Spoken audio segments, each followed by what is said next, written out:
Hi guys, good morning. Ito na naman po si Miss Nea, ang inyong kaagapay sa pagbinta. Joke.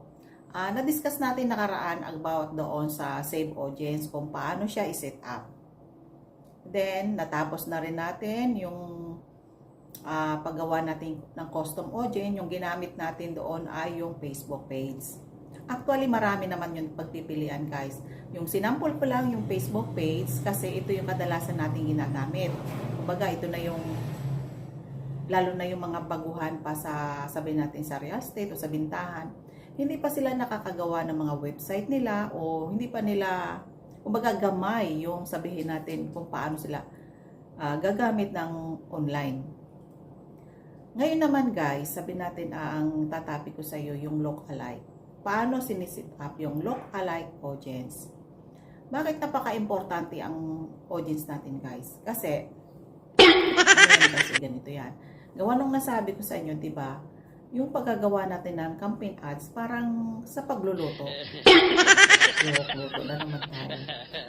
I mean, dapat ay nakaprepare. Kasi unang-una, namumuhunan tayo dito. Mas malaki ang pinupuhunan natin dito. Sa pag-run nito ng ads, ilang days lang, sabihin natin weeks lang, kung wala tayong makukuha, nagsayang ka lang. Kung hindi mo alam kung sino yung target mo, yung audience mo na babatuhan o makukuha natin, sayang. Yung katulad ng sinasabi nila, kailangan naka-panel, naka-embodo na from the top, isasala hanggang sa pinakababa. Eh paano yung sa pinakababa na nakuha mo, sabi natin nag-negative. Hindi mo siya na-convert as sales. Di ba sayang yung pinuhunan. Kaya mas maganda guys, mas maganda guys. Huwag na tayo doon magsala sa pinakasala. Dumirekto na tayo doon, mag-direct na tayo doon sa pinakataas. Kumbaga, yung pinunterya natin, yun na yun. Kumbaga, yun na yung makukuha natin na maiko-convert natin sa sales. Yun yung ibig kong sabihin. Kaya kailangan talagang nasa ayos yung ating target natin, target audience natin, nasa ayos. Napaka-importante ito yun. Kasi sila yung bibili. Sa kanila manggagaling yung sinasabi nating sales. Kaya hindi na natin kailangan na marami pang daan-daanan ng ganun-ganun. I-direct na lang natin. Yun ibig kong sabihin guys. Okay, tuturuan ko kayo ng look-alike. Magbibigay tayo ng sample para doon maging guide ninyo sa paggagawa ninyo ng mga campaign ads ninyo. Okay guys. Ito na tayo. Punta na kaagad tayo sa All Tools. Ito guys sa All Tools. Ngayon, pag nakapasok na tayo dyan, nakaagad tayo sa audience.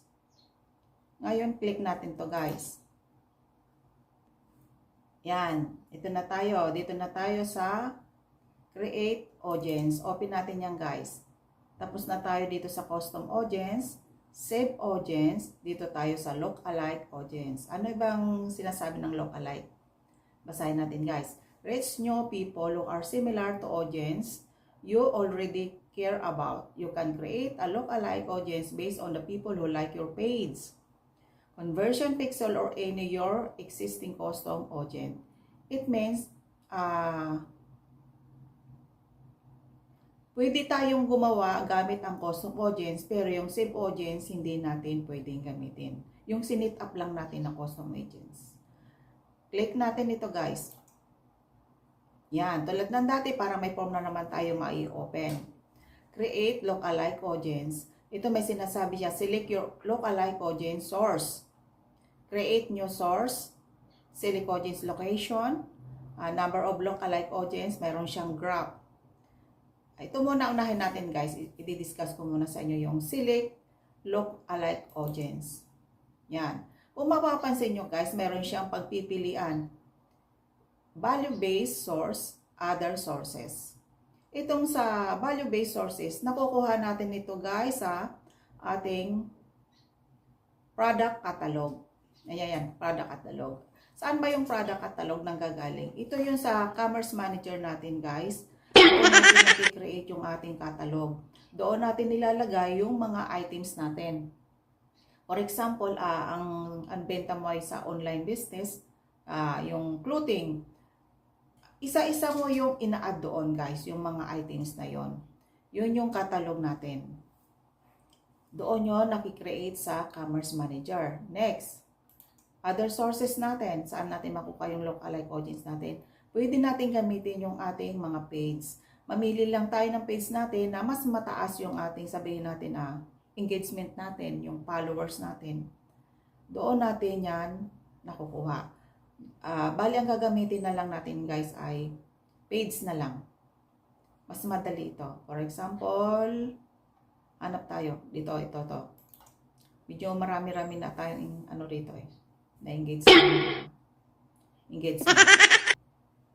Ngayon, na-create na natin. Select audience location. Ito guys, nabobrowse to. Yan. Country. Huwag nating piliin yung select all. Asia. Asia muna tayo guys. Napin natin yung siyempre Philippines, di ba? Yan, okay. Nakuha na natin yung Philippines.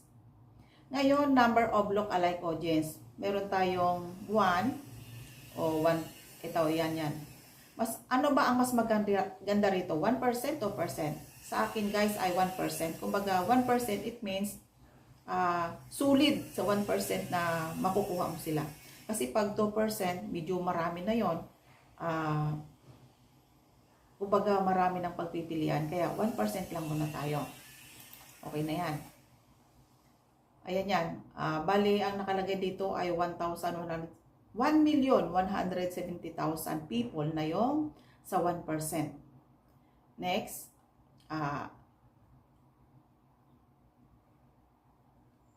Yan. I-create na natin. Create. Ito na naman yung isa yung ating itatry. Dito yung gagamitin natin guys. Kanina ginamit natin yung page. Ngayon, ang gagamitin natin dito ay yung product catalog. Dito guys, may pagpipilian. Piliin natin ito, STS Online. Then, select product, set. Ito yung, click na lang natin yan isa guys.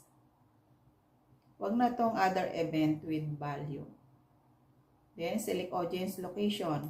Tulad ng dati, nababrowse yan. Philippines. Ayan. Pwede naman natin i-set up guys ng 2%. Makikita natin kung ilan ang nakalagay dito. 2 million. Medyo marami. Dito na lang tayo sa 1 million. Ngayon, create na rin natin ulit. Audience cannot be created. It means, yung napili natin kanina na catalog, kulang pa yung naging ano natin doon sa 100 people. Kumbaga, kailangan nasa 100 people yung in the same country, yung audience natin sa kinuha nating location. Pwede natin yan guys na baguhin uli. Pili uli tayo ng another catalog natin na mas marami tayong makukuha. Gayon din, sa location pwede nating baguhin yan. Then after na yon, create audience na tayo. Ngayon, balik na naman tayo uli. Itatry natin uli yung isa. Ito. Create new source. Dito sa create new source, meron tayong custom audience.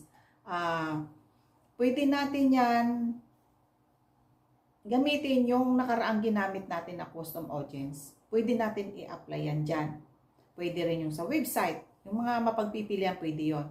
Dito naman sa custom audience with customer value, ito guys, kung mapapansin nyo, mayroon tayong i-download na template. Ano to guys? Naka-Excel ito.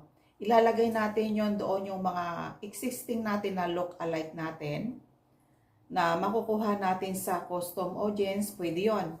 Pero yung saved audience, hindi natin pwedeng gamitin dito. Guys, take note. Ilalagay natin yan sa, gagawa natin sa Excel yan. Then after yon, i-upload natin yan dito. Paano pag-create ng custom audience with customer value? Ganon yun guys, ginagawa. O diba guys, ganon lang kadali ang pag-set up. Sa mga ganitong tutorial pala guys, pag nagustuhan mo naman, siyempre huwag mo kalimutan mag-share. Doon sa mga friend mo na gusto yung ganitong topic, sabihin natin, para yung mga naghahabol sa mga sales nila, sa benta nila, share mo naman ito guys. Then, like mo na rin. Thank you and God bless.